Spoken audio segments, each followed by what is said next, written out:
I would like to show a little bit about this new functionality to import projects. This is mostly interesting in cases where you're starting up a company and you're moving from an existing system where there are already projects residing and you want to move those quickly into the system. But it could also be a case of batch creation of projects based on another external source.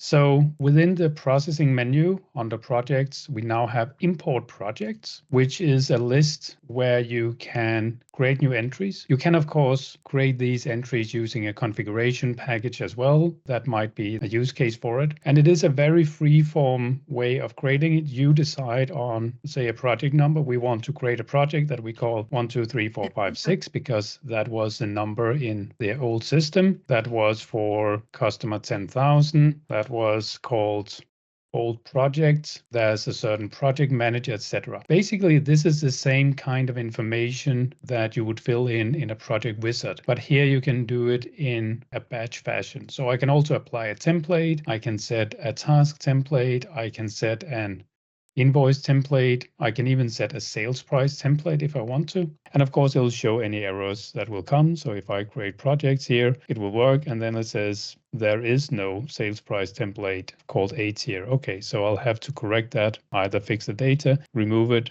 or I can try again to create my projects. And in this case, yes, it created that project and I can do the same for the next one, etc. And now we have the projects created. They are deleted from the list. And if I go to my list of projects, I can see I now have my old project 1, 2, 3, 4, 5, 6, which has the template applied for all the settings. It has a task template applied as well. So it's a very fast way to create a batch of projects.